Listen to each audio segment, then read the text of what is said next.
104.9 XFM. You all right? This is Karl, producer of Ricky Gervais and Steve Merchant. They're not about today. Ricky's on holiday. Steve couldn't be bothered. So I'm left here with all the DATs. That's a digital audio tape of all the shows they've done since they've been here over the last, I don't know, year and a half or something. So we'll play you some of the best bits. All right, so here's the first bit. I had some exciting news this week, Karl. You'll be pleased to find out. I'm worried that you might get a little bit jealous because it's obviously going to impact on your world quite strongly. Because I know you like things to be quite samey. You like the status quo to be maintained. You like the fact that in the past, we've had some crosswords. Because I remember. What did you think of me when I first walked in? When I first came in on the first day of XFM? I don't know why you're making a big deal out of it, because I'm just being honest, though. I'm just being honest about a lot of people who see you for the first time sort of go, well, he's a bit weird.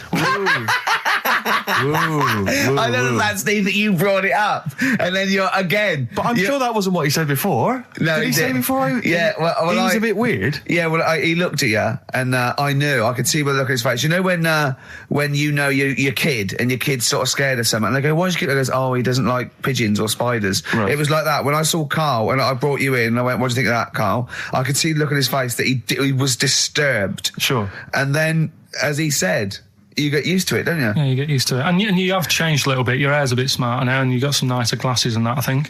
Or I might have just got used to it. Whoa, don't bring it up, Steve. Don't look at me like that. So you say that you think some other people in the office thought the same? Do you know that for sure? Karl. Did you discuss it? Karl. Yeah, I think they do, yeah. Okay, leave it there then. But not just in the office, as you walk through the building. Oh, it's worse than you ever thought. Well, no, it's not worse than I ever thought, because as you well know, Ricky Gervais, what did I do on Thursday morning? Oh, is this the thing... For those that perhaps are not of the female persuasion listening, there's a magazine. Apparently it sells quite well. It's one of the sort of female, kind of issues magazines. I think it's called Company Magazine. It's like your sort of, I guess it's a bit like your Moore or your Vanity Fair or whatever. Anyway, they run every year the 50 most eligible bachelors in Great Britain section. Ding dong, hello. Who's in there this year? In the top 50 of the entire country. And then they vote, and they put them in order and see who's the most eligible bachelor. But that's 50 people, right? It always annoys me slightly because bachelor, it kind of seems like a more sophisticated word for loser. Yeah, doesn't it? Which always sort of unnerves me slightly. And also they try and do a different 50 every year, so they're getting pretty desperate to get different ones. Because also a lot of people who are sort of like successful, are married, so there's very little to... No. There's a huge... I don't know if this is international. It could even be international. I'm not sure, actually. So I could be up there with the likes of Justin Timberlake, etc.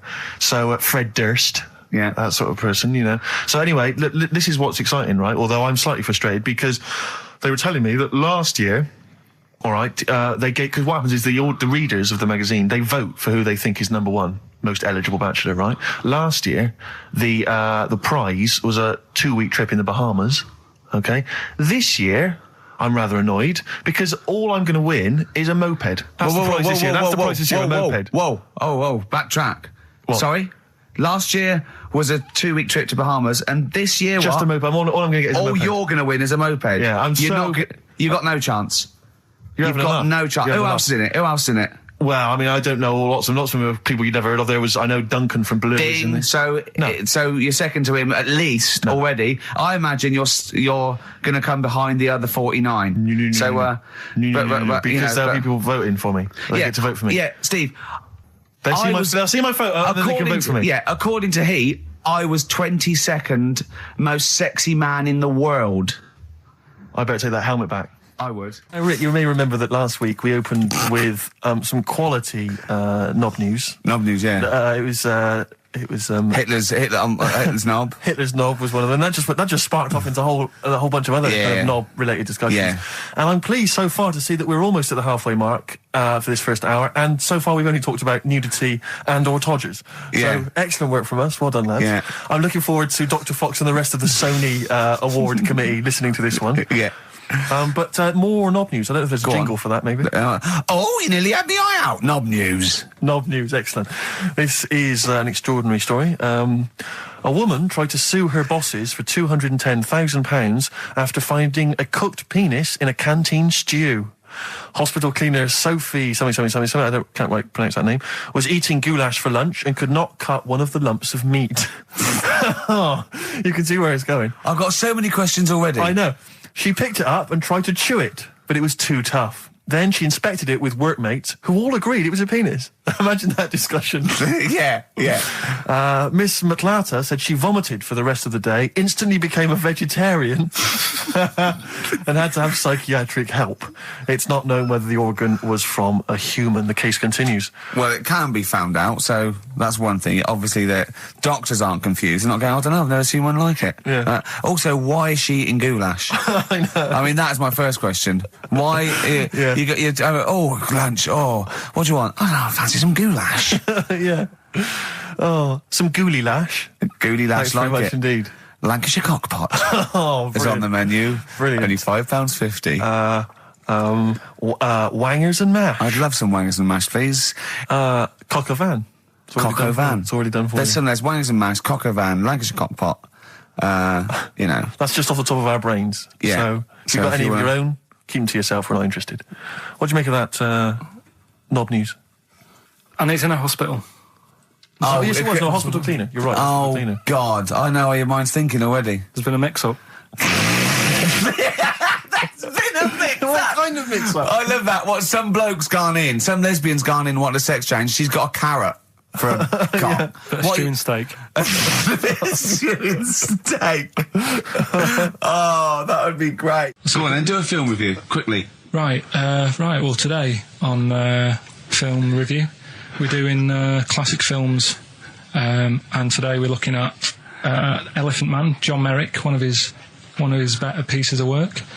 It's a sad film. I've never really been able to watch it all the way through. Sorry, John Merrick's better piece of work was him being the Elephant Man, played by John Hurt. Yeah. Go on then. Sad film. When I was younger. Tell us a bit about it. What is it about? Who's John Merrick? It's about a fella who's got a funny head. Right, tell us this. And, he lives in, I think he lives in London, in like about the 1930s or something like that. And he's being picked on all the time and stuff. And first time you watch it, you'll probably cry a bit. And then the second time you watch it, you're just sort of thinking, God, that would be bad. Sort of having a head like that being picked on all the time. Then the third time you watch it, you might think, how does he get his jumper on? Then, I don't know, I'm probably bored of it the fourth time.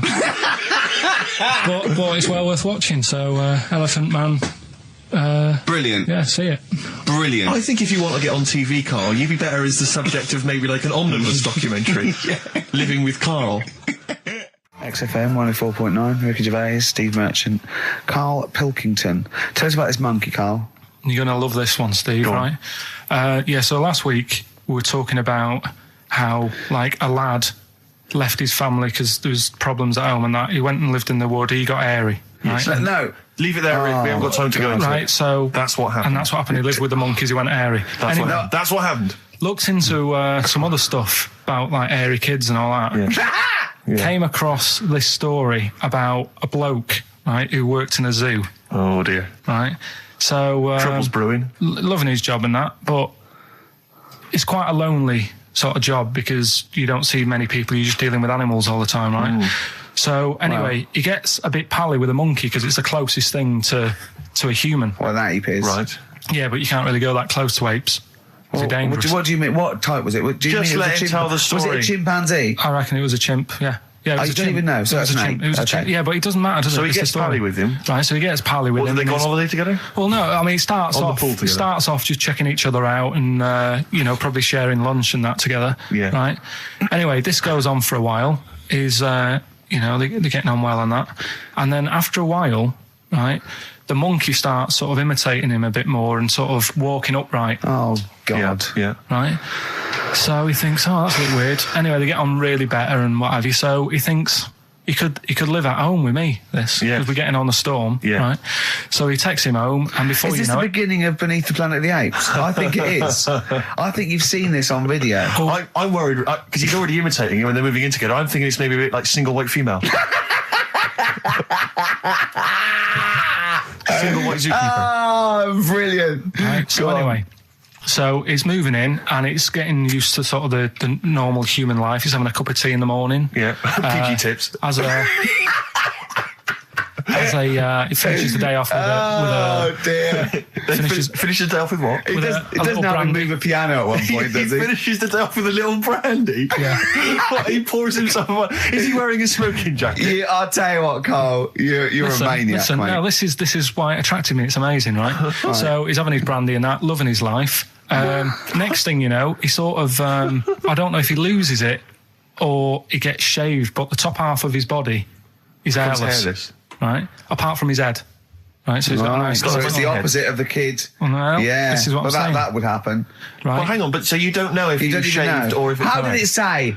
Then the hairless. What? I'll bring it in for you, the story, and then you can see if I've gone wrong. Keep going. So anyway, so this is going on, and he's having a great life. Then the zookeeper starts getting a bit annoyed because he's having a better life than the zookeeper. The zookeeper's in the zoo. This is such so the zookeeper's still got to do a day's work. The monkey's at home, he's partying. Well, he's it gets to a point when he says there's no point you coming in to the zoo, because the whole reason of you being there was because you're being kept there. Right. And he didn't want to bring the memories back, so he said, you stay at home.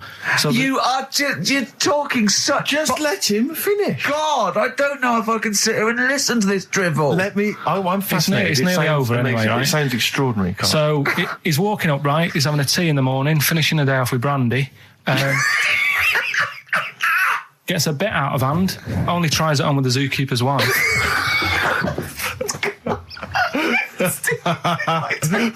Make him go away, Steve. How does he do that? Well, because he's around humans a lot, he becomes a bit of a charmer. And, but what is it that he could do to seduce her? Pick fleas out of her? He didn't say. He was built. Yeah, he was well done. So what about that?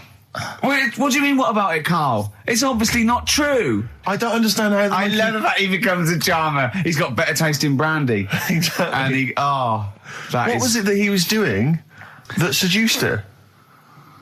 I don't know. Maybe because he was at home more than the zookeeper was. But what would he be doing, Carl? He's not going to be talking with her. They're not going to be playing Trivia Pursuit. Maybe she liked the silent type. He didn't go into that. He just said that's when the trouble started. Carl, play a record. Right.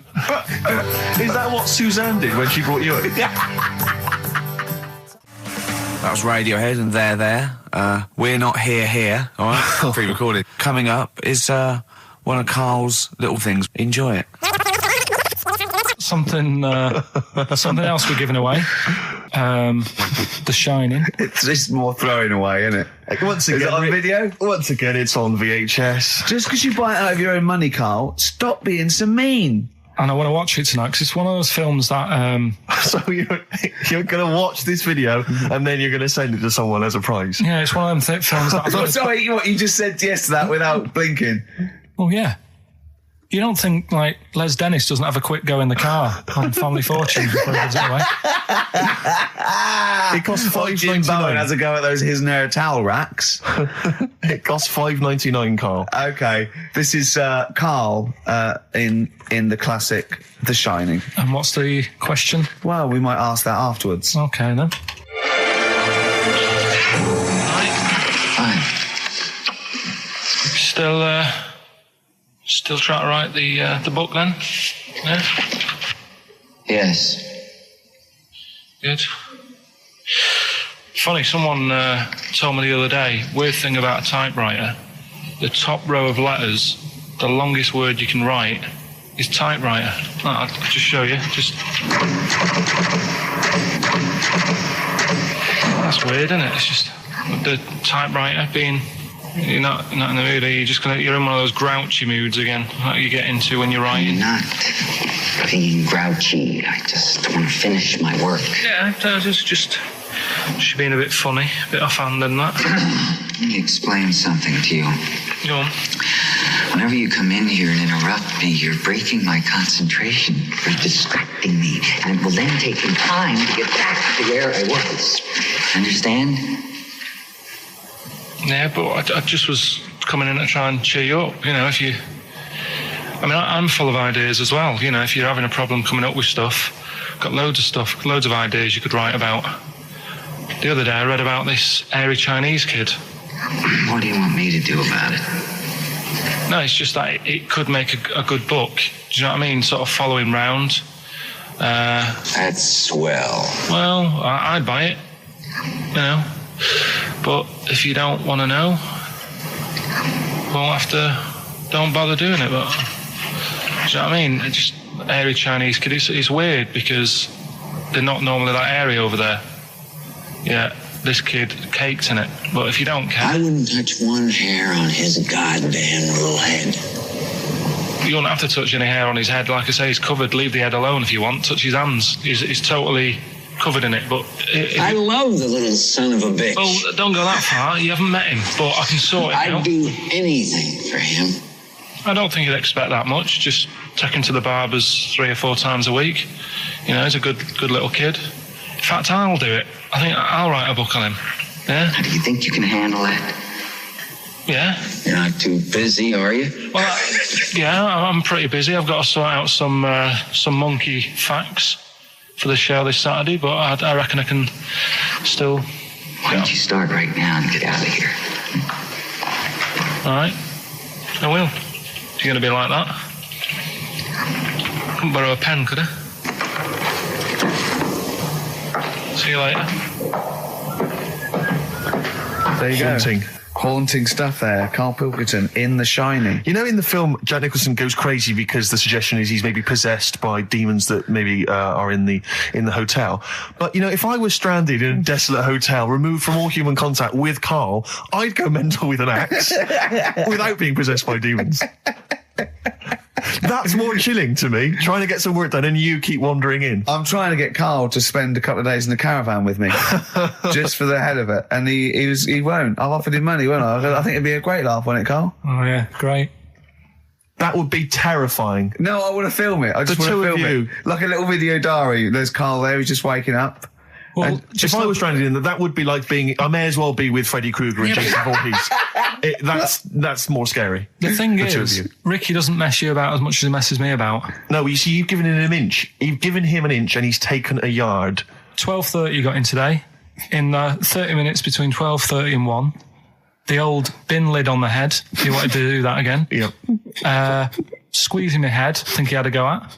And karate chop on the back of the neck. Yeah. All in 30 minutes. Yeah. Who else can say that? Who else can say that? Anyway, Karl, look, you almost let it slip then as you were talking about your filling out that application form. There's some big news that everyone needs to know, which we were stunned by in the week, although the more we sort of talk to you, the more it starts to fall into place. Yeah. But Karl, what's the story? That I haven't got my exam results from the GCSEs. He never turned up to get his exam results. I was working. And so, how many did you take in the end? Because you weren't even sure about that, were you? You think you took maths and English, don't you? Yeah. And you think you've handed in the artwork for art, don't you? Now, art was continual assessment, wasn't it? Coursework. And what was that you made? I made a man sort of putting his arms into a car. You made a model of a man putting his arms into a car. What was this? So that one's passed. Was that, this is a homage to break-ins in Manchester? Was this? What was this? Oh, look, he does what he sees. Yeah. So you've got that. That's safe. You've definitely got that one. So you've taken art, you've taken English and maths, you think? So this is what we're going to do, listeners. We're going to try and find out his exam results for him and tell him next week. Live on air. We're going to call his school, we're going to try and track him down, and we are going to have a little envelope, and we are going to give Karl, at the age of 29, his O-level results. GCSEs, yeah. Now, Karl, so you took maths, yeah. You think you took English, do you remember turning up to do those? Do you remember sitting in the room filling in the forms? Yeah. Okay, and how did you feel you did? I don't think I did well. You don't think you did well? Did you revise? No. Why didn't you revise? Because I don't really believe in it. Okay.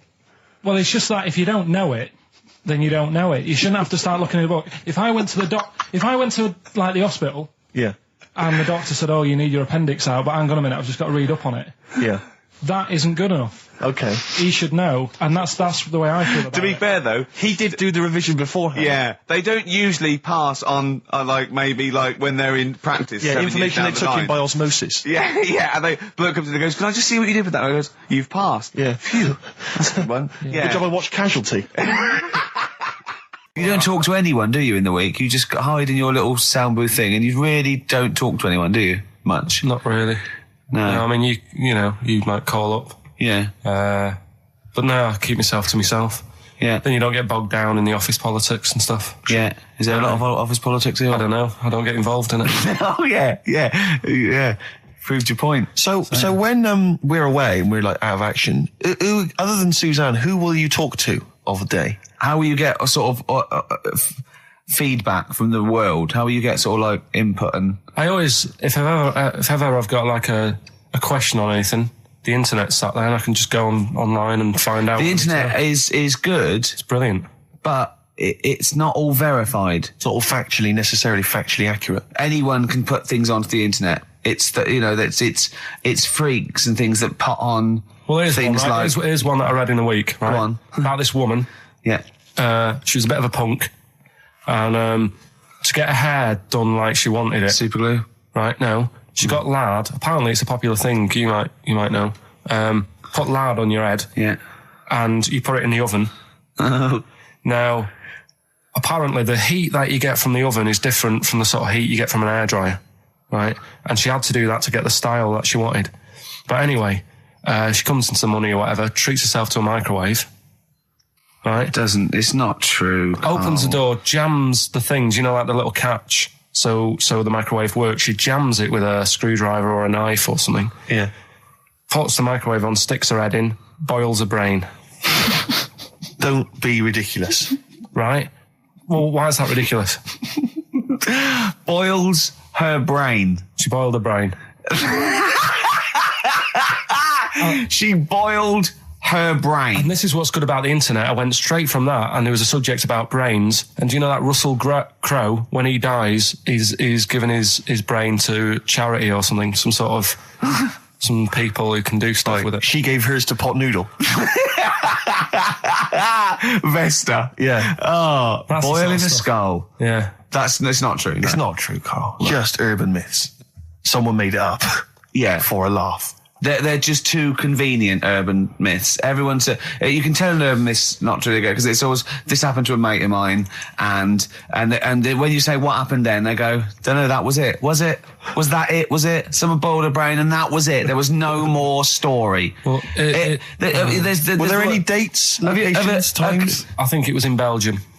That is a blinding record. And before that, Rick, what do you make of those adverts? They were great, weren't they? I like them, yeah. I'm going to buy all them products on the way home. And that's endorsed by Ricky Gervais. He's won awards. Yeah. Rick, do you remember this? This was a hilarious moment. No, you'll remember this when you hear it. It was when Karl said something that was basic. Well, I think for a lot of people it sounded like a lot of old bollocks. Man grows penis on his arm. I mean, why people are constantly losing their penises around the world? I've no idea. But why? I didn't realise it was a bit. What do you mean why on the arm? It's just a graft, isn't it? Yeah, but put it on like your buttock or your side. You can't wear a short sleeve shirt. Why did they've done that before? I don't understand it. Why not just graph it onto the side of your leg or something where it's high up, close to where it should be? I don't know. To get it used to the environment. Like when you were released a duck into the wild. I've never understood that. If there's a doctor, again, we had a doctor last time, if there's someone who can let us know why they put it on the arm. So they can keep an eye on it, presumably. He's not going to work with this knob on his arm. He's probably in a hospital bed and under examination. Right. So what do you think? They pop the knob on the arm, say, come back in 3 weeks. What do you do, by the way? I'm a mechanic. Keep the knob, keep the long sleeve shirt, because the blokes go, why have you got a knob on your arm, mate?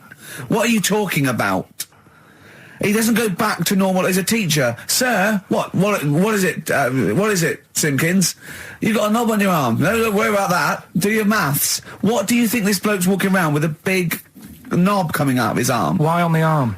So they can keep an eye on it. So it's not... But if he's in bed, just get him to not put any undies on or whatever and just have a little sly look at how it's going. Even in hospital, if you're in a shared, little hospital room, people going, oh, I've had heart problems. What's your problem? He's there with his arm out. He's Scott, it's not that. Yeah, but I don't think it counts as indecent exposure when they're grafting a knob on your arm, sticking that out the bed. Imagine if he's driving, he's just got it out the window.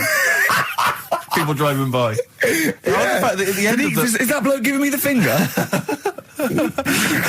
At the end of the man grows penis on his arm story, it says, a Moscow surgeon said the man will be able to have sex in a few months. He said, women will never suspect. But what kind of a doctor talks like that? Yeah. I'll tell you, it's his cock now, seriously. The birds will never know. He'll be able to go berserk. Yeah. They'll never realise we grew it on his arm. That is unbelievable.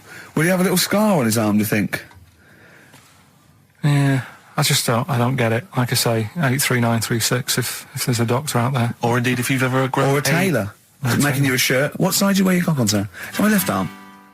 So let's take us back a few steps, Karl. What's the story? Right, so I did some research, right? Let's just recap again. There was a guy you read about who had his head chopped off. He was guillotined. Yeah. He had said to the people around him, I am going to blink once I've had my head cut off to show the brain can still... Or the brain can continue to work after death. Okay, so we queried that. So you weren't having any of it? Well, no, possibly for a few seconds till the oxygen stops being fed to the cells because the blood has drained away. But, nothing spectacular. So right, go on. Well, along the similar sort of lines, right? This is quite a few years ago. This fella sort of upset the royal family doing something. Right, so they said this isn't good. It wasn't Ben Oughton at that Jubilee thing, was it? I can't remember what it was. And they said, right, that was terrible. We're gonna cut your head off. You gotta show people like you can't be doing what you've been doing. What was this? The 1970s? When you say a couple of years ago, you mean maybe sort of... Was it the olden days when the phones weren't very good? Ages ago. Yeah. Ages ago, sure. So yeah, fair enough. Yeah. So... Very philosophical. Yeah, imagine that when you wasn't here story. This was literally ages ago. Yeah, exactly. Yeah, Simon Sharma's History of Britain. Yeah. Oh, and even before that, which is yonks before, when it was all mental and different. Sorry, Karl, go on. So he's having his head cut off, and he's resigned to it. It's the day before. He's kind of got it into his head now that I'm not going to have my head much longer. Sure. So he said, let's make use of this. Yeah. He said, I wonder how long the body can stay alive without my head on it, right? So they were like, I don't know. So who were? So the jailers, whoever he was asking. These jailers with one eye. Yeah. Get out. So he said, no, wait a minute. I've got an interesting scientific experiment, jailer. Well, fair enough. What is it? So he said, what I want to do, right? He said, surely it's my last right. I'm going to be dead tomorrow. Sure. So let's do a test. He didn't draw it out this long, did he? Yeah. He said, let's test this out. He said, do us a favour. He said, it's my last day. What I want you to do is, you're going to cut my head off. Let's put a white line on the floor. Right. And see if. Because there's no point asking how far he can sort of walk without an head if there isn't a line, because you don't know what to count. Do you know what I mean? If he loses his head and he's running around all over the place, you can't really count That's that. not impressive enough, yeah. So they said, let's make a white line. Sure. Yeah. Who said this? He did or they did? I think they started to join in with him and saying, well, let's make this a... Sure. You get it, go on. So... they got Norris McWhirter down. The Guinness people. Oh, yeah. So they said, let's get this white line. Yeah. And dedication's all you need. We'll do this tomorrow. And he said, all right, then I'll see you in the morning. Yeah. I'll see you in the morning. Night, sleep tight. Bye. I love the fact that Karl knows exactly what was said. Yeah. Oh, that's beautiful. Yeah. He doesn't know the story or what order it is in or when it was. He knows exactly what was said. But he knows the intricacies. All right then, see you in the morning. Bye. Oh, kissy. Oh, I'm not like that. Oh, you joker. Don't let the bed bugs bite. Yeah. Anyway. So he gets up. Do you want a paper tomorrow? No, I'm all right. Go on. He gets up and they say, right, today's the day and that. And he said, well, I've got used to the idea. So here's a white line for you. Got used to the idea. Go on. So they go, right, you ready then? And he said, I go on. And they cut his head off. And the body walked 32 steps without a head. Wow. 32 steps. Incredible. And that's the lesson, really. Did it get as far as it walked along the white line, did it? Yeah, it stayed along the white line, did 32 steps, and then started to stumble a bit, and it just fell over. Yeah. But, it was a test that your body can still keep alive for a little bit. Yeah. When you've lost your head. Absolute twaddle. Absolute twaddle. What do you reckon you can do then without an head? How many steps? Nothing. There'd be muscular spasm, right? Yeah. It would twitch a bit. It would, yeah. You could not distinctly take 32 steps. The body well, don't... Yeah. Is the doctor still on the line? Yeah. The fellow that bought 6 parrots. Yeah. And, you could have got 32 steps. Right, so you don't Beheaded believe man that. doing a bit of line dancing. Right, you don't believe that, but something that you do believe that a cockroach can live a week without an head. It can. Slightly different kettle of fish there. Why? Wow, insect to human is what I'm thinking. Yeah, that difference. There's not that much difference in of some course there insects. is. Do you know that a snake has a heart and lungs and kidneys and stuff? Go on. No, well, I'm just saying. So? You're making out as if like they're a totally different species. I am making that up. I mean, call me old-fashioned. Do you know what you're talking about there? I don't want you embarrassing yourself, Rick. Yeah, I am suggesting they're totally different beings. Yeah, that is. Yeah. Now, Karl, the cockroach is a very different thing. The interesting there is that it lives without its head, because a lot of it's on. There's some of them are phototropic, chemotropic. Some of them just literally have irritation and muscle memory. I mean, they do have a central nervous system, but it's very different. So if you lose the head, it bypasses a lot of that anyway. All this is running around. The reason it dies is because it can't take on water. But it's very different to a man, right, having consciousness and then losing that, and the body's still going, no, I think I remember what I was going to do here. Yeah, so I'm going to carefully walk line. 32 steps along this white line.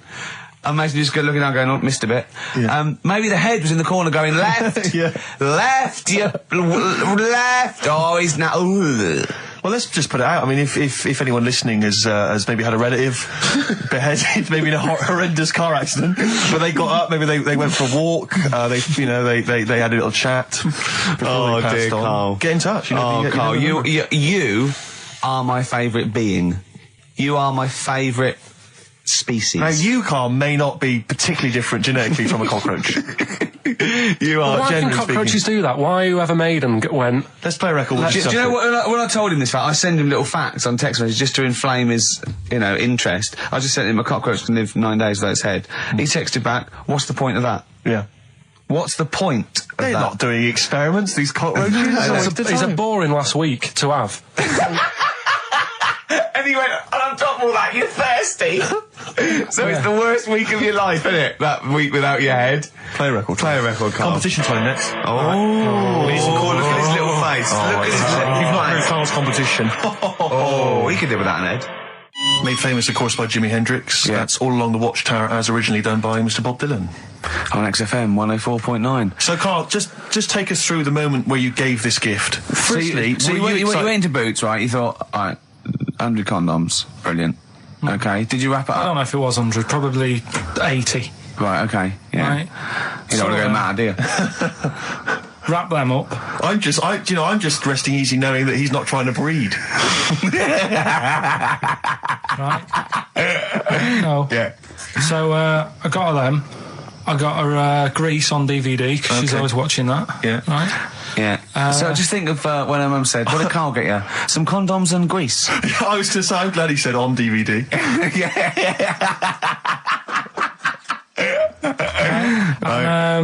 She was surprised anyway, right? Because yeah, I bet she was. no, when she got she was thinking like jewellery. no, right? That showed her.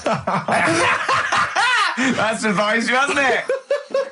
All right. So hang on, wait a minute. You thought it was a holiday, didn't you? Yeah, look at your face. You don't know me at all. So hang on. So did you give these on Christmas Day? Right. What happened is she got in from work that Saturday, right? And I said, "Look under the tree." Knackered. Oh, right? at least it's Christmas. Yeah. At least I'm going to get a little bit. Yeah, I said, "Look, you got some stuff under the tree, right?" So did you give her a sugar lump? Right, she was really chuffed with that. But she said she was a bit puzzled because I didn't know we had any wrapping paper, right? So I ended up using wallpaper. You didn't take it off the wall, though. You had some... No, it was some left over, right? So she said, "Why have you used wallpaper?" I said, "Well, I didn't have any paper and you were getting in a bit and I wanted you to have a surprise." So she said, "Can I have a feel of them?" I said, "No." Presents. You thought, right, I've got the right thing. Yeah. Right. And then Christmas Day, I said, "No, don't get carried away. It's nothing really good. You know, we said we weren't going to buy each other much." So there you go, open them. Yeah, go on. And can I just ask, had you received your present from her yet? Yeah. So what had you received? What did he have? Had some shoes. Nice. Right. Getaway game for PlayStation. Nice. I'm just totting up the value of those. Go on, yeah. And just also think about how much fun and pleasure you get from them. Yeah. Although, of course, condoms, I can see the the appeal. Well, okay. So I think also add to that bit 150 quid for a meal. If you're going to start totting up, 150 quid for a meal. I bought her some shoes, 72 quid. Yeah, that was after the event, though. Doesn't matter. All right, so you received these, dare I say it, thoughtful and nice gifts. You handed over the box of condoms. They were wrapped up. She unwrapped them. Yeah. Go on, take us through it. Walk us through it. Well, it's not something you play with on Christmas morning. Oh God! Oh, but when she opened what did them, she say? What did she say? I wrapped them twice as well, so she thought it was something really good. Extra protection, right? And so she thought it was something really good. And then, the disappointment would be doubled. Yeah, go on, yeah. And then she just opened it and went, "Oh yeah, so what's on the telly?" And that was that. Ungrateful. What an ungrateful woman that is. Well, fancy not wanting. I told her a box of economy condoms from Boots. I said to her about the thing about, it's all about the surprise and that, innit? Yeah. You explained that to her? Yeah. What, after she'd unwrapped it? Yeah. And she was all right about it. Yeah. She understood. Rick, I suggested to him that he buy his girlfriend a gift. I'm worried I've done more damage to the relationship by suggesting that than if he had just forgotten. Next time you've got to go shopping for yourself, Steve. I think I might do. You've better go shopping for yourself. I'm glad it's all over, though. It's mental. Yeah. It annoys me. The whole thing annoys me. And she knows that as well. Yeah. She should know. She still insists on having Christmas once a year? Well. Wow. I'm No, but anyway, what did you get? I can't think what you bring to the relationship, Karl. I don't know what it is she's getting from you in this relationship. It's like she's doing all the work. 80 times. Oh God, I love it. You're brilliant. I know what she's getting. He's the what though? He's not thoughtful. No, but he's thoughtful. He's the best he can do with the brain he's got. Do you know what I mean? Right. He's doing his best. He's absolutely doing his best. There's no. He's working at the limits of his powers. Do you know what I mean? Though he's done as well as he can with what he was given. Sure. Yeah, and that's admirable. Yeah, it's like I think he's done better than you'd expect. I bet his teachers didn't even think he'd get this far. Do you know what I mean? What, find a girl? No, well, yeah, a job, a girl. Yeah. Do you know what I mean? Clothing himself. He's done really well. What do you think, Karl? Do you think you've done well? I think I've done all right compared to some of my mates. What are they doing now? Probably not that much. Do you know what I mean? Mrs. Matthews said I wouldn't be an high flyer. I think I'm doing all right. Yeah. Do you know what I mean? I have a holiday every year. Got somewhere to live and that. Yeah, got a new flat, haven't you? Yeah, so where are they then, the condoms? Did she show them to her family and friends? No. Take them into work? Look what Karl's got. I'm surprised she told Ricky, actually. I was a bit disappointed in that. Yeah. Because I didn't go shouting around. Well, she was so excited, Karl, clearly. She was just so pleased and proud. Well. All right, play a record, we'll come back to it. No, that's it now. All right, XFM 104.9, Ricky Gervais, Steve Merchant, Karl Pilkington, not here. It's the best of. You've been voting in all week, sending your emails. So here's the clips that you wanted. Something I watched the other night, that was good. Again, I learn stuff from the telly. I don't watch the news. Well, you don't learn stuff from the telly. You told us there's a fat baby in the world. Forget about them. There's a spider eats chickens and there was a fat kid. Forget them in Iceland, right? Yeah. We'll give them Rockbusters later to do, right? Iceland! But what's her name? I tell you what is interesting, Steve. I didn't know that much about it. Autism. Okay. Oh, good. With some more entertaining stuff on XFM 104.9 to cheer up people. Go on, then. What? Go on. No, right. Have you heard about it, Steve? What autism? It scares me to death when he comes up, when he touches on a serious subject. We've been talking about wheeling a dead pope round, the Chinese don't age well, and ginger people are hated. And now we're going to touch on a really, my heart's in my throat. Go on, Karl, then. Tell me your insights to autism. Right, well, there was this, again, Channel 4 coming up with some good stuff at the moment, right? It might have been Channel 5. But what's the name? It's the attention span I like! Oh. These people who, they've got like this autism thing going on. Yeah. And they sort of take in a lot of information, they get sort of they get so into it that they know everything about that subject and what have you, right? And there was this lad who, he knew everything, right, about EastEnders. Right. He sort of, the cameraman was saying to him, so, you know, why EastEnders and that? And he said, I don't know, I just like it. And he said, I remember when I first watched it was a Thursday, it was 5 to 8, Pauline Fowler walked in, she had a pink jumper on, she said, all right, love. And he remembers everything from that moment on. Yeah. Right, and everything, which is great, but then the way the programme was making out, it was almost like they were saying it's a disability. Right. When in a way, it's more like a superpower. Sure. Like Rain Man. But if you can take It's Rain Man. No, he has special autistic powers. Oh God! We must send for Rain Man. I don't know what to do. So he would be a great contestant mastermind, sort of autistic mastermind. He'd be what I'm dynamite. saying is, don't be watching EastEnders though. Sort of, why didn't they give him an encyclopedia and say, get into that? Sure. That'll be useful. Yeah. Keep him away from EastEnders. Wasting his time there. But I don't think it is a disability. No. Yeah, there are other things, and they're not. It's also autism is a matter of degrees. From what I know, and I'm sorry to have to do this, but I feel that I have to at least be the voice of reason, as ill-educated as I am on the subject. But I think there's degrees of autism. I think some are higher performance than others. There's other issues with it. It's not they're just got good memories. They don't go around doing tricks for people because they can remember stuff. There are other issues with it. Do you know what I mean? Right, well, I mean, they seemed a bit... But you watched the programme, what did you learn? That he knows when Pauline Fowler came in? Yeah, I mean, there was other bits where they couldn't control their emotions and stuff.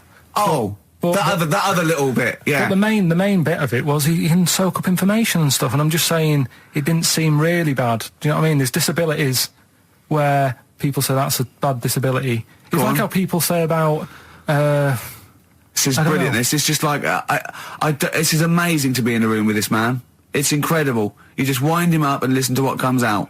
And I'm going to sit back now. I'm not going to defend you or explain anything. Just go on and tell me about the other disabilities that are worse. What I mean is how people can sometimes easily get mixed up.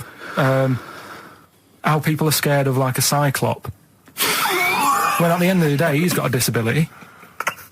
A bloke Who's scared of a cyclop? No, it's apart just from like Jason and his Argonauts. Where's this cyclop that you're scared of? No, I'm just saying in history and in books and that. No, not in history. History happened. Yeah. What are you thinking of? You're mixing history with Greek mythology and Roman mythology and every other type of mythology. What do you mean there wasn't really a giant cyclop that went round picking up ships and throwing them around? That's not history, Karl. Do you think Batman's history? No, but it was ages ago, wasn't it, when we were sort of forming... No, I'm not saying it didn't happen ages ago. I'm saying it didn't happen. Well, it might have done. I mean, what's so ridiculous about a fellow with one eye?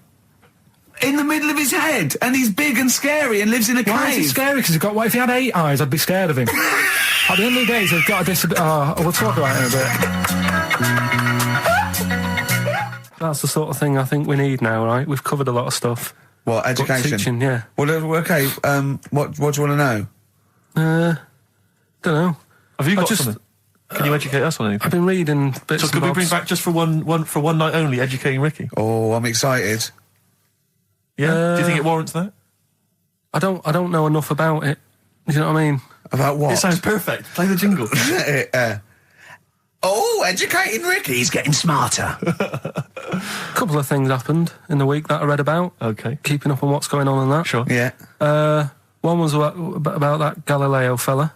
Okay. Was it about 1636? Was it? I think it might have been earlier. Bad. Go on. Did some stuff with light and that. He did lots of physical experiments, yeah. Is that it then, Karl, is it? He did some stuff with light and that. What did he do with light? What was that? Well, I think he invented the first... Telescope? Telescope. So I think it's a particular lens, though, and he did experiments where he dropped famously two different weighted balls from Pisa, and they hit the ground at the same time, showing that it doesn't matter, the weight doesn't matter, but air resistance does and stuff like that. I think he probably He explained it a bit better than that. Yeah, but I'm talking to Karl. Sure. Did they need to know He's stuff? just thinking about pizza. Yeah. Did they need to know stuff like that back then? What do you mean, did they need to know stuff like that? It's just... There weren't people going around going, I've got to drop these 2 things off the bleeding tower of pizza. I just don't know which one's going to land first. Yeah, I need to know. Why do you need to know that? Bring me Galileo. Yeah. It's for a bet. Yeah. No, but if I was knocking about then, I'd be like, stop messing with that. We need a telly. Or, do you know what I mean? I bet he thinks the Flintstones is real. I know. That'd be brilliant. That's what I'd do if I was a caveman. I'd make a telly out of rock. Yeah. And a pelican and a as car a cement that I just mixer. ran along the road with. Yeah, exactly. Yeah, we need a car. Yeah. Well, we haven't really got the internal combustion engine. Can you stick your feet through the bottom? Yeah, just get me a car, for Christ's sake. Anyway, so I learned that. And then... What? He learned his name. Yeah. Other people I learned the name of this week. Oh, if a chimp could watch telly. Go on, Karl, go on. Right. Badly drawn boy, born again. Right, just get this educating Ricky out of the way. So, Turkey, yeah. So what is this again? This is educating Ricky. Is the tip included? Right. Apparently a fellow was on holiday in Turkey. He's just having a normal holiday. Weather's good. You know, he's having a good time. And Waiters are all normal height. Yeah. He's having his meal. He hears a load of screaming going on in the kitchen. Hold on. Has his girlfriend wandered in there? And they do, With a step ladder. Yeah. the circumcised people in the kitchen, and apparently... What are you talking about? Whoa. Slow down. We were sidetracked there for a minute. What are you talking about? Well, I'm excited about 2 things at once here. One, they circumcised people in the kitchen. 2, I guessed it was someone losing the end of their knob. He did, yeah. I started thinking like Karl Pilkington. Extraordinary. That is amazing. Apparently it was going on. It wasn't just a one-off either. Well, when I say a one-off, I mean they did it more than once. Yeah. Right? And there was... it was there for a week, and apparently the first night it was quiet, and then the rest of the week, every day, it'd be like having his breakfast, or even his lunch, or even his tea. Yeah. Right? He'd be doing it all day. Oh. You'd be hearing Lunch and screams. breakfast, fair enough, Rick. Yeah, Circumcision at tea time. Don't do that. And apparently it's a tradition over there. You can't even make a complaint about it. It's like, well, you should have found out before you come over. See, I can't believe this is true. Sorry, I'm a little bit lost. Believe this is He was in true. a restaurant, in a hotel, and there were people having circumcisions in the kitchen. Yeah. Is that right? I'm even worried that we're bordering on the racist here, suggesting that is position that Turkish people cut the end of their cocks off in the kitchen. Yeah. At meal times. I think you're wrong, Karl. This just sounds ludicrous, Karl. No, I don't think it happens everywhere. Right. I think this Just in this hotel. certain places, Certain hotels. certain hotels. What, is it like 2-star? Yeah. that, Why did he go to the Foreskin Inn? It was his own fault, wasn't it? so that Sorry, that's it, is it? Have they closed? Wait. That's the story. You educated me, right? Once a fella saw some Turkish people cutting the tip of their knob off in the kitchen. Thanks very much. Thanks very much, Karl. Got any more? Well, there's things you can learn from it. Either don't go to Turkey. No! Don't have calamari when you're over there.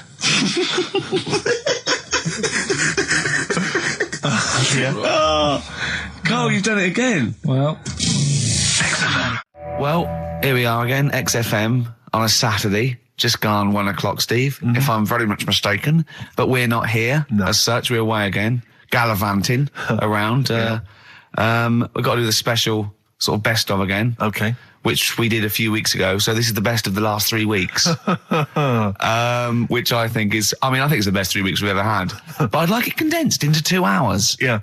Yeah. Some great music as well in there. Yeah, there'll be some great music interspersed with fine chat that you've already heard. Yeah. Except this bit. This bit's new. We've actually, out of the kindness of our heart, we've come in last week. Yeah. Yeah. And we've done a few clips just because we felt a bit guilty about shooting off. Yeah. Even now, having heard this link, I'm beginning to wonder if it was worth our time. Yeah.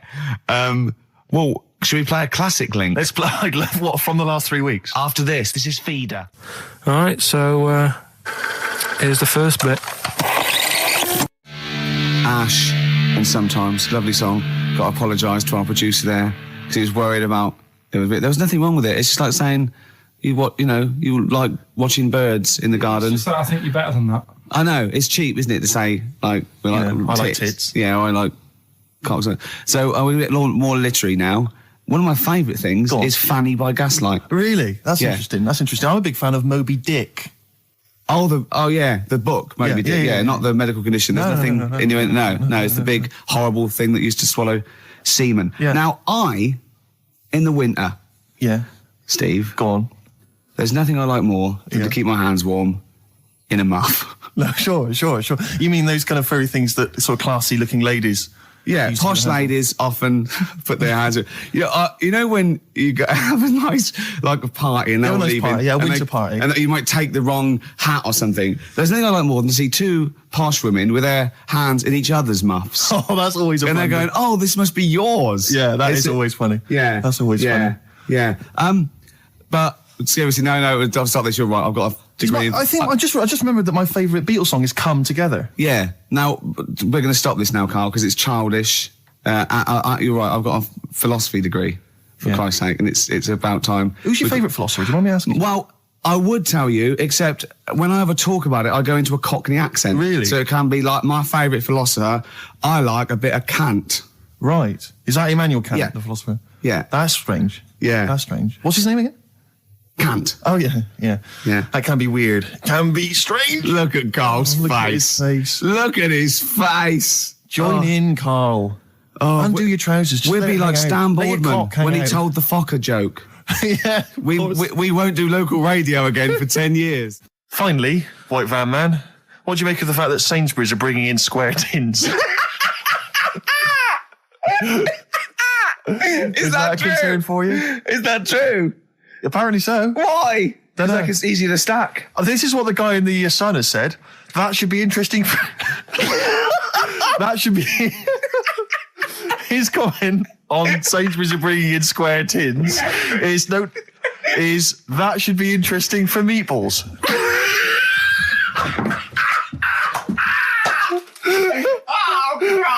Ricky's just collapsed on the floor. Let's just play a song, Carl. I don't think even you can top that. Cooper Temple Claws. Who needs enemies? Good question, lads. Nobody. This is XFM 104.9. I'm Ricky Gervais. Oh, they should print a little book of those. They're great. Oh, how you can relate any song or artist to anything else. Easy. Joyful. Easy. Well, yeah, so me and Carl went out for a beer, and it was great, wasn't it? Yeah, we started off, good. and you met my mate Robin, didn't you? Yeah. And some of the stories. Do you want to tell Steve some things about Robin that you've done? Do you know him well? Yes.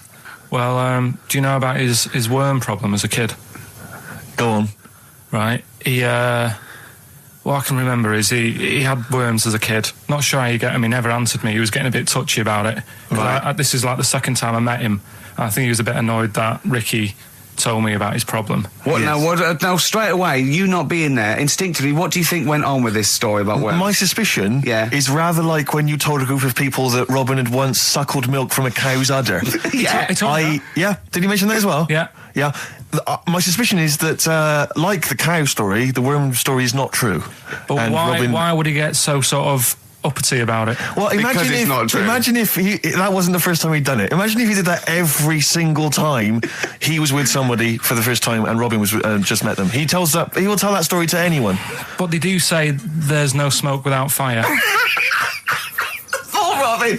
I also told him that the way Robin cured these worms was because the doctor told his mother, right, to hold a piece of ham or cheese near Robin's anus so the worms would come out for the food, and he believed it. I'll tell you why, though. I said to Robin used to sit on Spam to try and get the worms out, and he believed it. But Steve, right, do you remember that story about 3 or 4 years ago where there was some bloke in the army? He went away to somewhere, Vietnam or whatever. He was messing about in the woods. Messing about in the woods? Shouldn't he have been fighting? Whatever. Yeah. Right, and he walked through some lake, and I think he'd cut his toe or something on something, and some worm of some sort crawled in the gash. Yeah. And it was in his body, and the doctor said, we've got to get this out of your body. So what they did was, they said, right, the thinnest part or something of your body that things can crawl through is on the top of your head. So they wrapped where the skull is. So they wrapped some bacon. No, they didn't. They did. that's right. thing. So he's gone in via the toe. So what we do is, I'll tell you what, that worm's probably heading straight for the head. We'll put a bit of bacon on it. The thinnest part of the body is the skull. Of course, it's not the thinnest part of the body. It's where your brain case is, isn't it? It's the skull. There was a reason for it. And it was like they stuck some bacon on his head. And as ever, the vital piece of information, i.e. the reason, Karl seems to have forgotten. Because the worm was in his body, and they said everyone likes the smell of bacon. Including worms. Even a Vietnamese lake worm. They love bacon. Remember last week when I said about the little fella with the bone with no brain, and you were proved wrong? No. We were saying it wasn't a little fella. We were saying it was a stillborn child. It wasn't a little fella. You're changing it now. You weren't having any of it last week. Right, hang on a minute. I'm getting confused. There was a Vietnamese snake that went inside of a soldier. A little, like, maggot or some sort that you have to get out of your body because it causes problems. Yes, and so in order to get it out of the body, they strapped bacon to his head. Yeah. That is great. This doctor. And did that work? I think so. They had a picture of him smiling. Oh, God, what, the worm or the bloke? The bloke. Oh, dear. Honestly, I hope someone knows the story. And right. It was about 3 years ago, I reckon. Okay. And, it did work. G.I. Bacon. So this is why the worm burrowed out of his head to get the bacon? Get to the bacon. Right.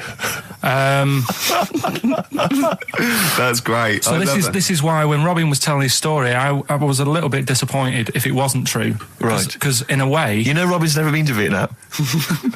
No, but do you really think that Robin? Well, as Robin said at the time, Karl, why would I sit on ham then tell Ricky Gervais? It's a very good point. Because if he was a kid, you do daft things like that as a kid. Right. He is telling Ricky Gervais though. Yeah. And then, bless him. Okay. And then anyway, Robin left, and I tried to chase him, but he got away. He knows. And then we had a few pints, and then Karl embarked on some of the greatest stories ever told. Can you tell the story about your dad?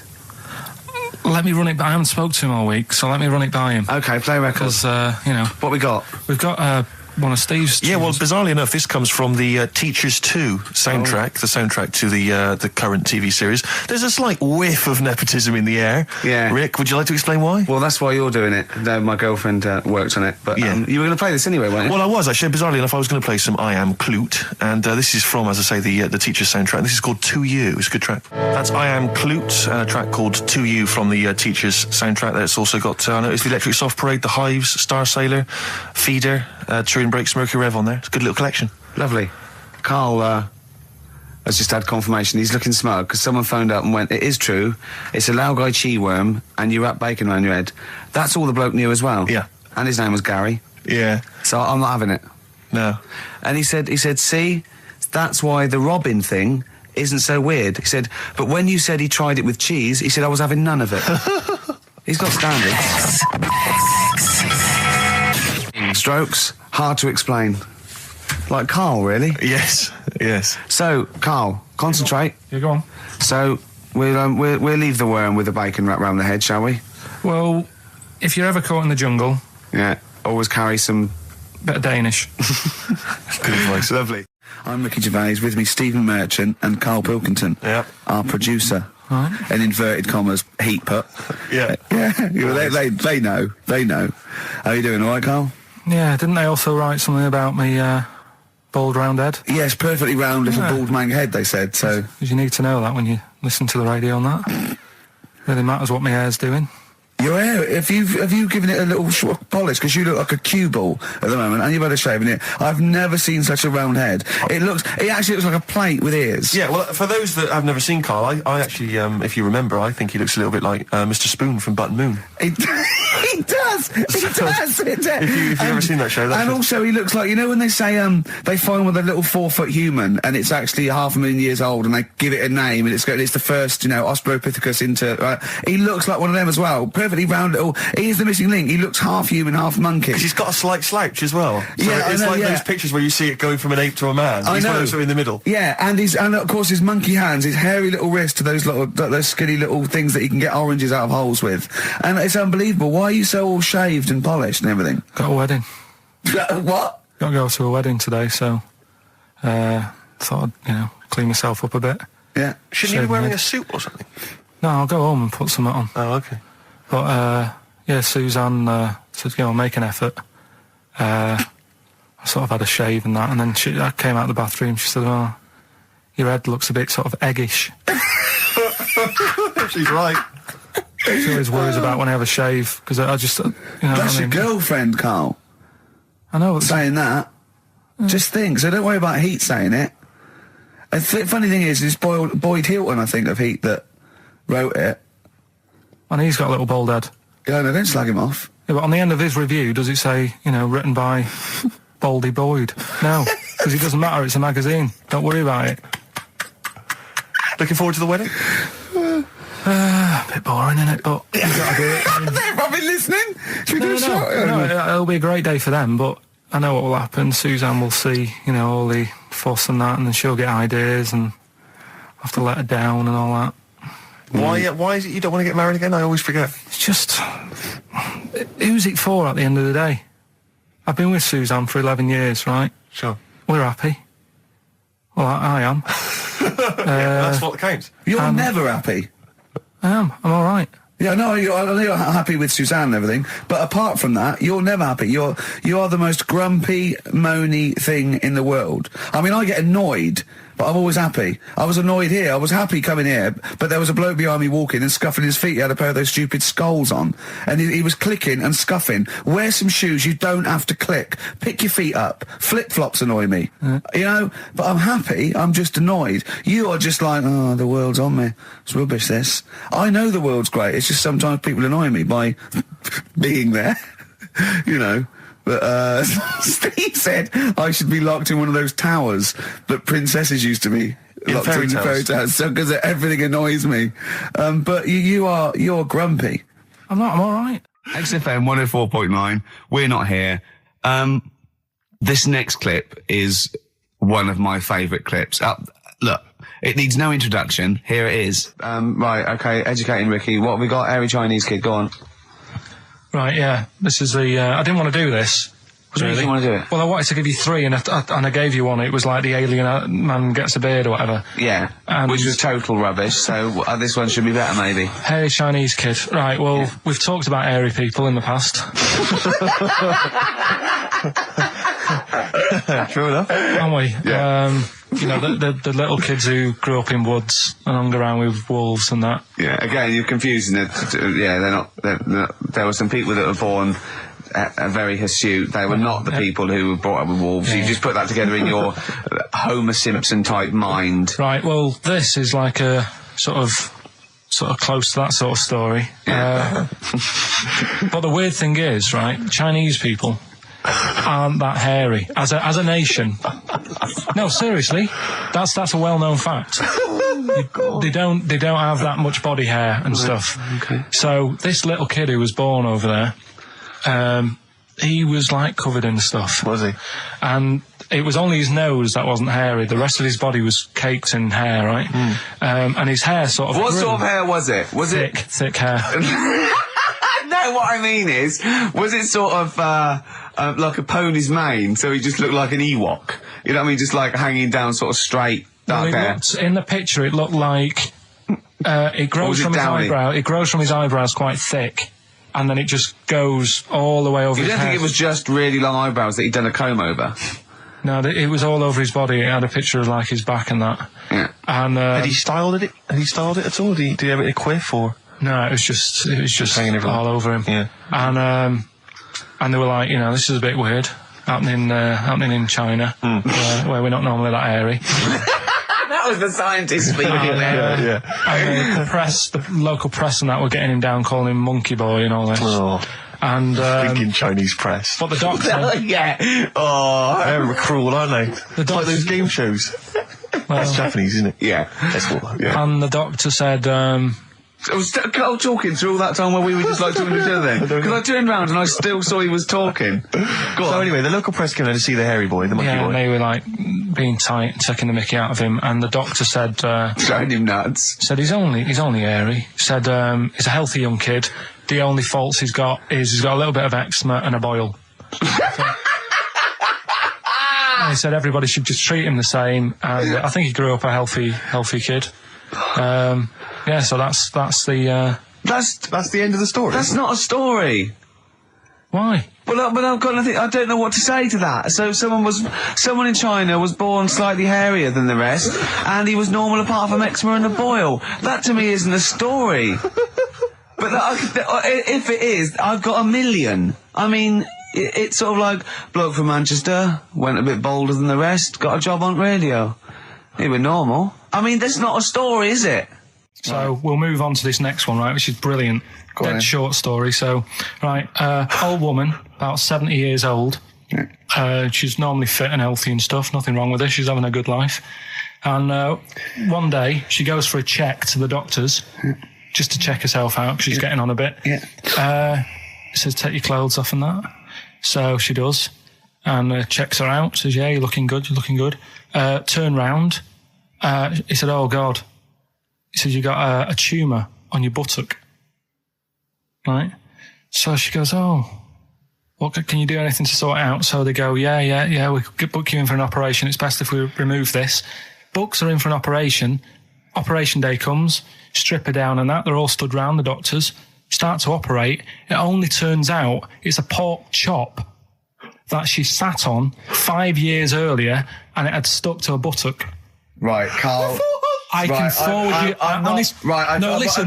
Serious. Right, okay, Carl. I'm telling you now. I'm leaving. I'm never doing this show again. No, I'm serious. Honestly, you're talking.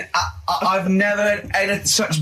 What do you mean? You couldn't believe it? No, when I read it, I said I've got to tell Ricky this that. This woman had a pork chop stuck to her arse for 5 years. You mental case. Of course she didn't. And Karl Pilkington with his brand new show, What's the Song? What song am I thinking? No, I mean... You're nervous about this, aren't you, Rick? I am. You're worried. Well, because I've heard some of these clues before. And they're ramblings... Sometimes they're close to ramblings of a fool. Right? And it really is like those, what am I thinking? Yeah. I don't know, though. I actually was genuinely impressed by Born Sleepy. I have to give him the benefit of the doubt. That's one of the better ones. Because that was short, sweet, and it worked. Some of these, you say, they're not going to be quite as pissy. Some of them are like Emily Bronte novels. Now, listen. We're just going to go for it then. You do it, and we just get people to call up because I want to see the general public's confusion trying to work out. Well, why don't you give us your next clue, and then we'll play a track, and then we'll hopefully have people on the line after the track to try and answer it, and you can recap briefly. So give us your clue now for what song am I thinking of? Right, this one. It's about a woman. And she's just normal, nothing wrong with her, or so she thinks, right? But there's the twist. Is this like the Tales of the Unexpected? And she's got she's got her mates and she's having a normal life, having a good time and that. And then this thing happens, right? And she starts to stink. And she can't have a bath, right?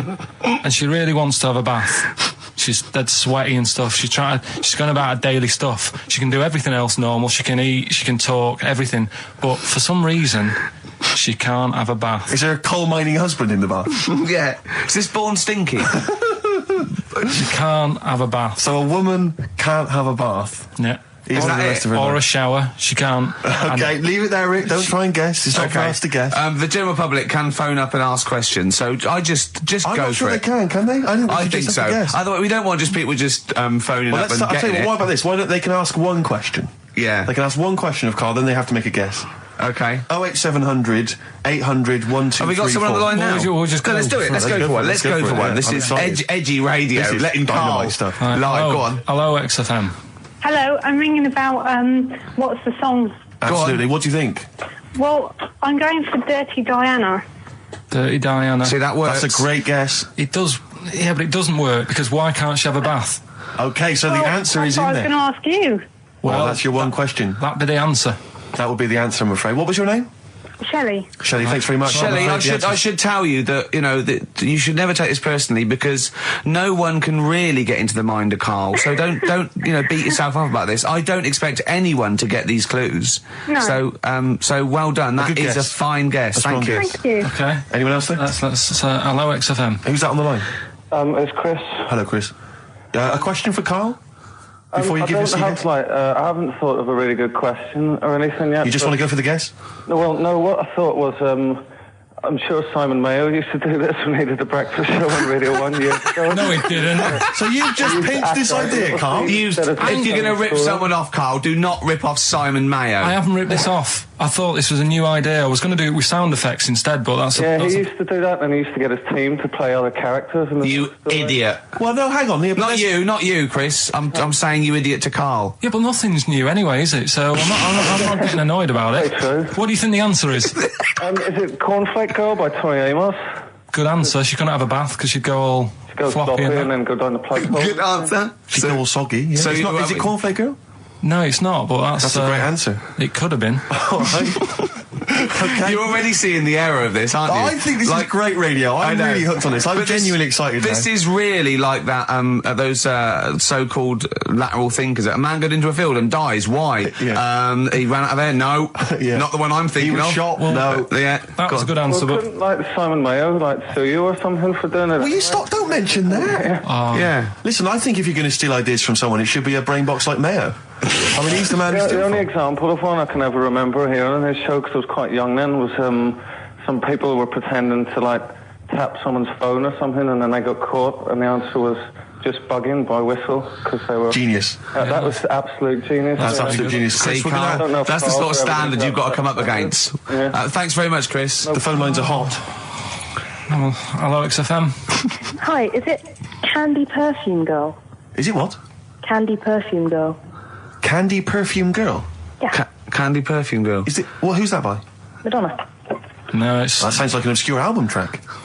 No, it's one of her songs.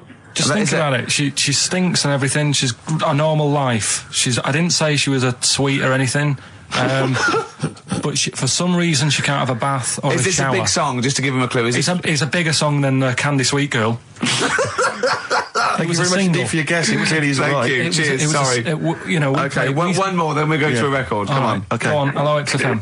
Karl. Yeah. Is it High and Dry by Radiohead? High and dry. High and dry. Now that's great. She smells, which is another word for high. She's dry because she doesn't have a shower. Karl, if it isn't that, yours will never be as good as that. He's the winner. Whatever you're thinking of, that clue is brilliant. What's your name, mate? It's Richie. Richard, I mean, you can't beat that. That's a bit too lateral. Don't be stupid. It's perfect. He's made yours into a clever clue. He's made high, she smells, dry, she never gets in the bath or shower. It's not that, is it, Karl? No, it's You not. don't even get that, do you? Not really. Have you ever heard of the word high being used to mean sort of smelly? No. No. Oh, what? That was where you went wrong there, mate. Richard, I'm declaring you the winner, even though that isn't the answer. I don't think we should give up this early. Can we just let's play a song and give it one more chance, because if people think about it, it is really easy. So I'm not going to find out the answer now because I've got to go out. Okay, we'll do it very quickly. Stay in for 10 minutes. We're just going to play a new Coldplay track out. Okay, let's play Coldplay and then we'll come back with this. XFM 104.9. We're not here. It is a bit like being Dennis Norden, playing some great moments from the show.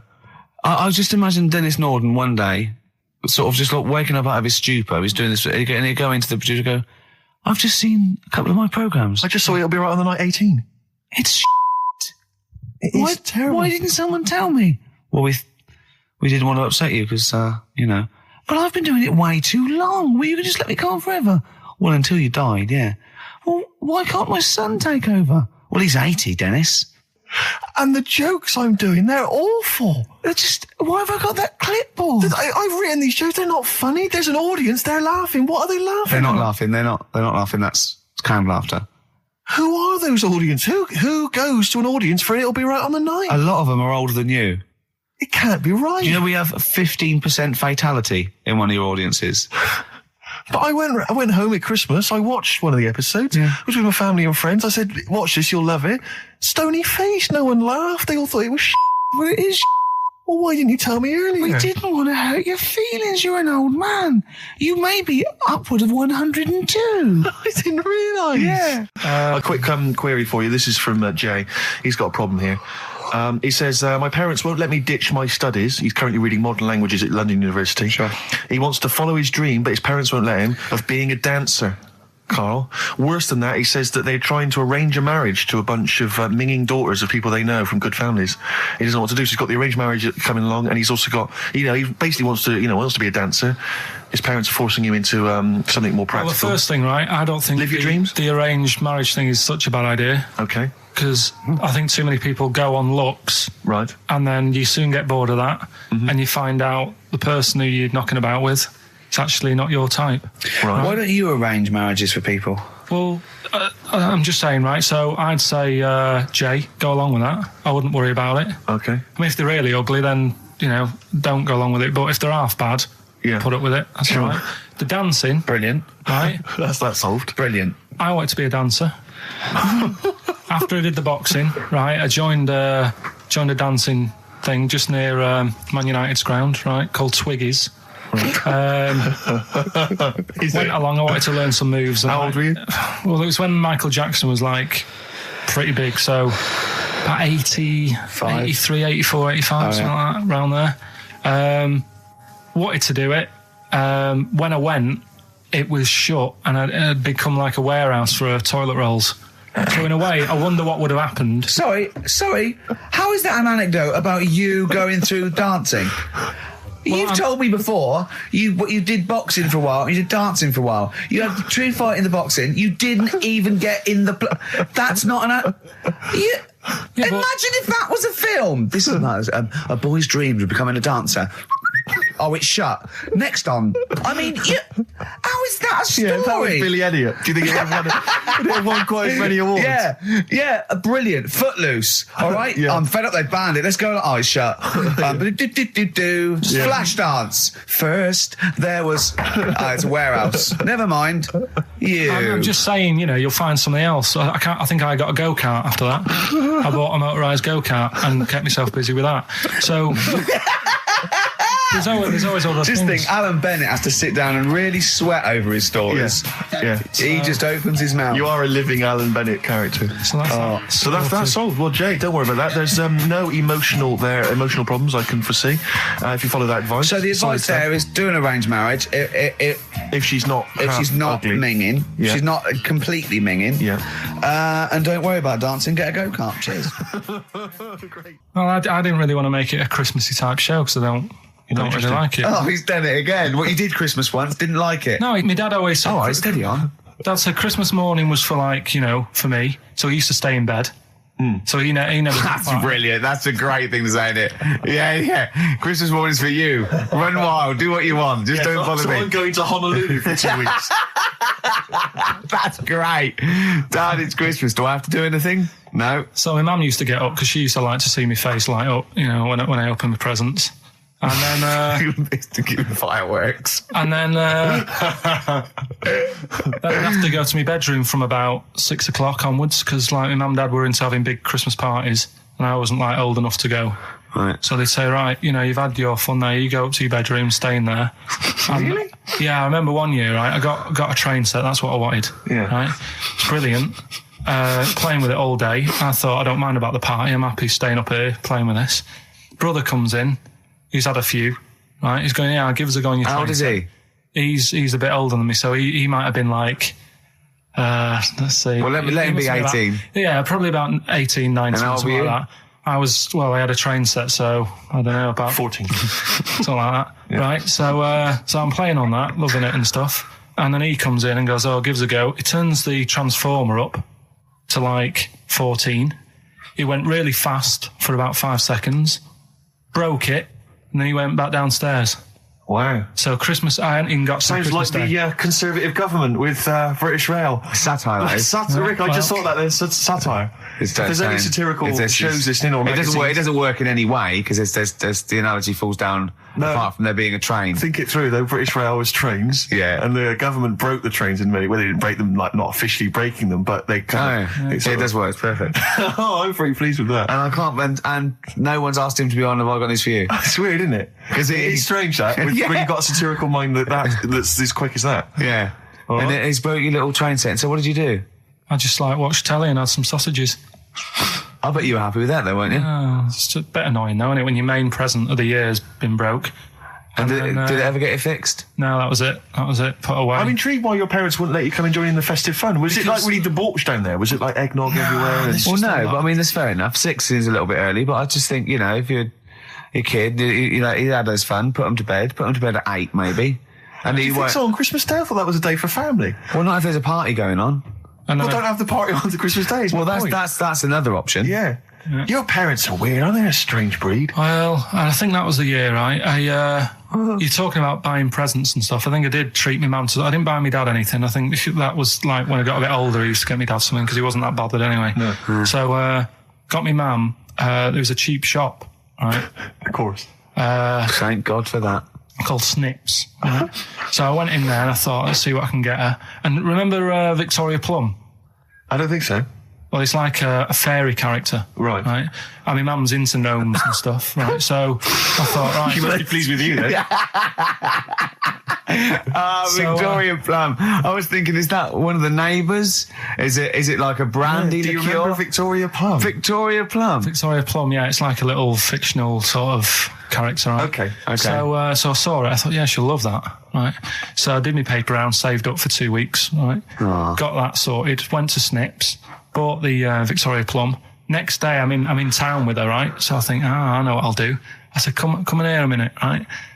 So we go in and we're looking around and I tested her, right? I went, look at that there. That's all right, isn't it? And she goes, oh, it's bloody awful. Oh, Carl. Oh, Carl. Oh, God. So then Christmas Day comes. I said, don't bother opening it. She said, no, why? I said, no. Why did you still give it to her? So, well, it's too late. I'd already bought it. Oh, Carl. So she opened it and I was like, and she said, oh, that's nice. I said, why are you saying that? I said, the other day, she said, it's bloody awful. She said, oh, no, I thought you were pointing at something else. Oh, no. So that's why I don't get anyone anything anymore. Oh, God. Play record. Oh, God. Oh. So we get onto conversations. Talking about, he's asking me stuff about evolution. Tell me that. Why did the giraffe? What's that rubbish about the giraffe getting a long neck? I said, well, it didn't try and get a long neck. It was selected because, Anyway, I went into evolution for him, and he said, but why would evolution do that? I went, well, you think that evolution didn't do anything. There's not this consciousness, there's not this will that a giraffe has to stretch its neck to reach the leaves. One had a long enough neck to survive and pass it. He was going, yeah, but why did evolution... This isn't. But by the way, this isn't the most stupid thing. This is warming up. This is about 8:45. Right? He said, "Why didn't evolution make a giraffe good at carpentry so it could build a ladder?" Right. Yeah. Okay. No. All right. Okay. So he's thinking around it. He's trying to pick holes in evolution. Yeah. We get on to, I said, well, things are, I said, we can see the speed of evolution in lower life forms like bacteria, viruses, they evolved. That's why soon we won't have an antibiotic that can kill some certain bacterial strains. And he said, and this is about 11:30, and I said, I'm going to bed, right? He said, in the future, they reckon that you'll be able to wake up and eat a yogurt you can have a chat with. I don't know what that means. Let's put a song on, right? And we'll come back to it. So you're going to explain that? Yeah. You've got an explanation? The Verve and Sonic on XFM 104.9. I'm Ricky Gervais, with me Steve Merchant and Karl Pilkington. So let's just get this right. What did Karl say? He's just specifically giving those words again. He said, they reckon, and I said, I'm going to bed. He went, no, really? I said, no, I'm going to bed, Karl. There's no point now, because, it's just like you're talking gobbledygook. You know what I mean? I might as well talk to a pot plant. Yeah. He said, in the future, they reckon, I don't know who they are. Sure. I don't know, people who post things on the internet that he reads. I think the Telegraph. Anyway, complete the sentence. They reckon that in the future you'll be able to wake up. I love it. There's always a little scenario, an embellishment, like this little. Oh, hello, darling. It's your yogurt. Hello. You'll be able to wake up and eat a yogurt you can have a chat with. All right. Well, thanks for that, Rick. I'm looking at you. I'm going to throw that over to Karl now. Right. It's when I was away on holiday, right? I got. I don't normally buy the Telegraph because it's too big and that, innit? So, but they were giving it away for free on the plane, so I thought, ding dong, might as well have it. And I saw a couple of things in it. I thought that'll be interesting.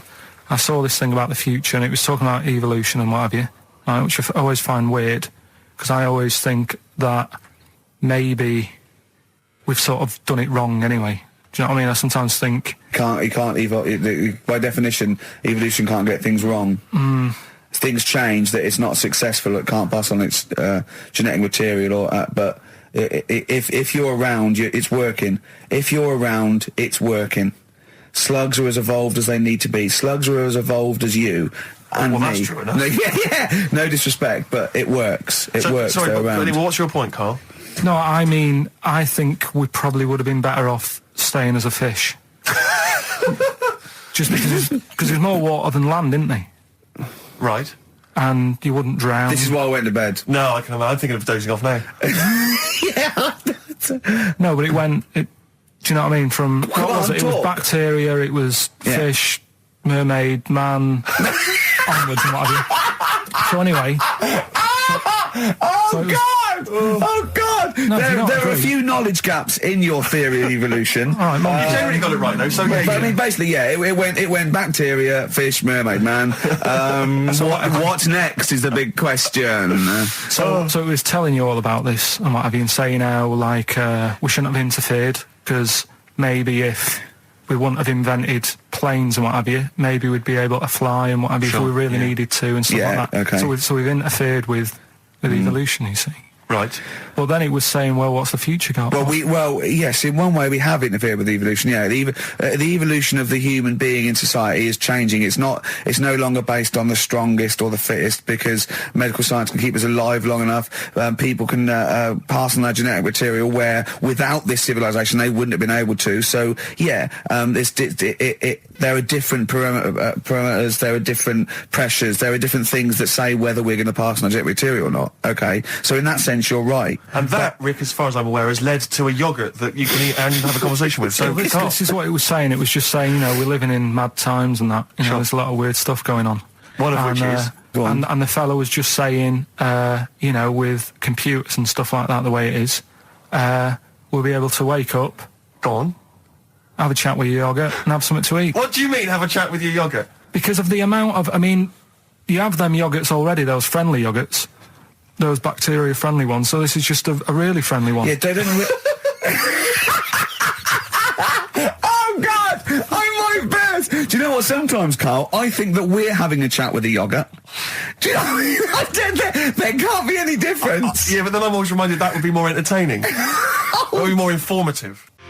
That was Jane's Addiction. This is the Best Of Show on XFM 104.9. I'm Ricky Gervais, with me, Stephen Merchant. Yes. This was a clip show. We recorded this a couple of weeks ago. I hope you had a Merry Christmas. It's not over yet, because tonight at 9:50 is the second part of The Office Christmas specials. It's brilliant. Watch it, and we'll be back next week live. I'm Ricky Gervais, with me, Stephen Merchant. Bye. Have a great new year. Class. Rock the Casbah. I love the fact you had at least 3 minutes to get that right. I know. Prepare and get that right. I know, but my mouth was full of Maryland cookies. Yeah. Last week, this will blow your mind. He came in, do you know what he'd bought? For himself, about 10 penguins. He buys penguins still. I know. Or wagon wheels. Oh, I've never liked wagon wheels. You've not been a fan? No, but I was sorry about that. It's The Clash and Rock the Casbah. Talking about records, have I told you that time my brother-in-law, he was moving out of his place, I think moving in with my sister, and I was about, 13, and so he was about, 30, and I moved in, and he brought round all his records when he was storage to leave them at our house, right? And he had all these old sort of records, 50s and 60s records, no Elvis, right? And they put them upstairs, and I was looking through them, and it's just all like Elvis stuff and Beatles stuff. And there was a mate of mine who loved Elvis, okay, and he had loads of chemicals. Yeah, he had loads of chemicals, and I was into chemistry, and he said, "Let's swap me some chemicals for them." So I sort of nicked about 5 Elvis singles, and I got all these chemicals, and then the guilt just hit me. I just thought, well, he's going to notice that. And one night, I just came downstairs and I confessed to my mum. And she went, all right, well, I won't tell him, but you've got to be good. And it's sort of like I was just really, really good for a year. And then I remember when I was about 18, my brother was talking about it. And he said, did you ever play those records I left for you? Brilliant. He told my mum, he said, these are for Ricky. She just didn't tell me. She was sharp, wasn't she? She used opportunism there. Oh, that's genius. And that was it. That's why I was good. But you've never stolen anything since, have you? No, I don't. Except that spate of shoplifting after that to teach your mum a lesson. yeah. Well, I went round and arson. No, I did. I just couldn't believe it. That's it was terrible. Trick. Like when you're born, you're a little baby, wrinkly and stuff. When you get older, you sort of morph into a baby again. And you go through the same phases. So when you're young, you buy singles. You get old, you got nothing to do all day. You got all your pension money. What will I buy? Cliff Richard's on the telly. Here's my video, buy me song. You see, that started off as quite a sensible point, because I actually think they do it. But what was all that alien stuff about when you're born, you go wrinkly and you go wrinkly again? So sometimes you mix like normal things that human beings say with I don't know what. Well, look, when you're a baby, you've got a little bald head, no teeth. You get old. What happens? Are you a philosopher? You're an official philosopher. Because, I mean, it sounds like it. Oh, Karl, play a record. You're a gem. You're a diamond. But we're talking about MTV, right? And I was feeling a bit nervous, wasn't I? About like, you know, the way I look. Right. And what have you. And then I watched a bit of Celebrity Big Brother and all the fuss that Mark Owen's getting. And he's not that good looking, is he? He's very. I want to be Mark Owen's mate. If anyone who knows Mark Owen or Mark Owen's listening, I want to be his mate. I think he's brilliant. I think he's a nice lad. But what I'm saying is, right, all the girls go mad over him. Yeah. And he's not that good looking, is he? Well, no, he's got to. He is in a certain way, isn't he? That sort of non-threatening. But he's not stunning, is he? Do you know what I mean? No. Well, what's your definition of a stunning? Yeah. Well, who do you like? Someone who you look at and you go, God, they're good. Which bloke do you fancy? What bloke do you think's attractive then? So if I was into men, yeah. In fact, you can still say a bloke's a good looker without fancying him. Who do you think is attractive? Probably. I mean, it depends what you're looking for. No, just look. Just look. There's different looks as well. Of course, yeah. Who did you say was attractive? Who did you say was like stunning in your definition? A good-looking lad. Yeah. Good-looking lad. Oh, look at him over there. He's.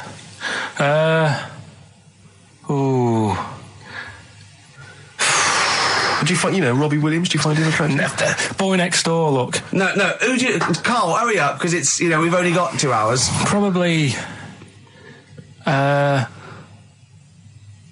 you know? I can't think of one offhand. Mark Owen is pretty good looking then, really. What? There's not. Just name one bloke that you think's an attractive guy. There must be one bloke that you've either met or that you've seen in a pub or on a poster. Tell you what. Go on. Tell you what. Works here. Young Alex Zane.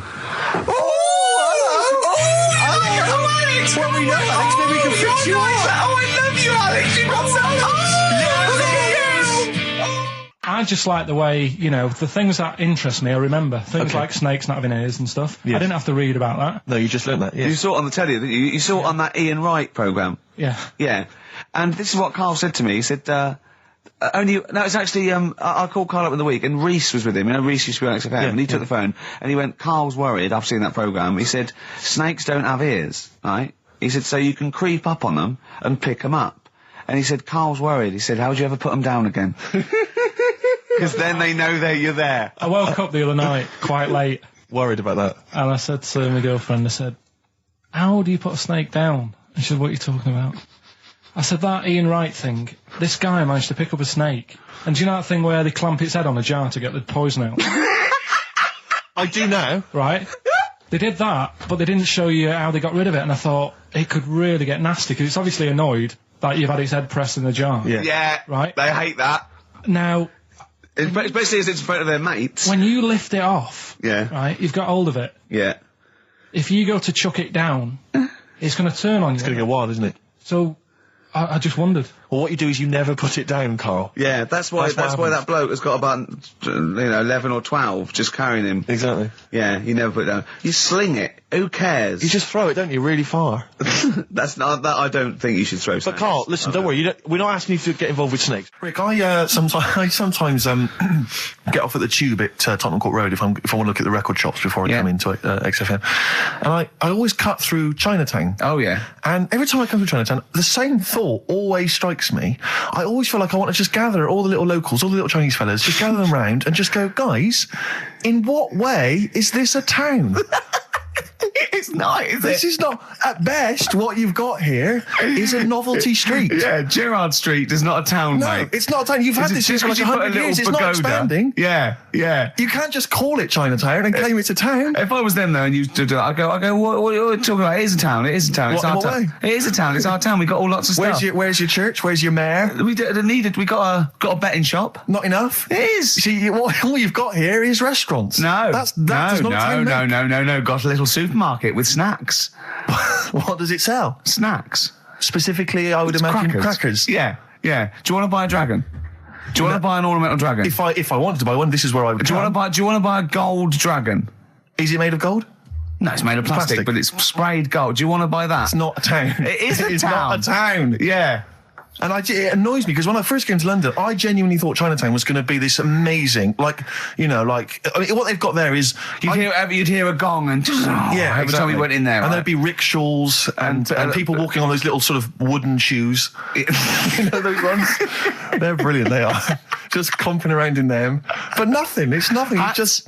Yeah, exactly. Yeah. It just reminds me of, have you ever been to any of those sort of museums? You tend to have them up north where they've got you sort of sit in a little cart and it sort of rides you through kind of, I don't know, it might be, Newcastle, the Victorian era. Yeah. Can I have half a pound of those sweets, please? Exactly. Of course you can. If there were some animatronic men, it would just be an exhibit. Yeah.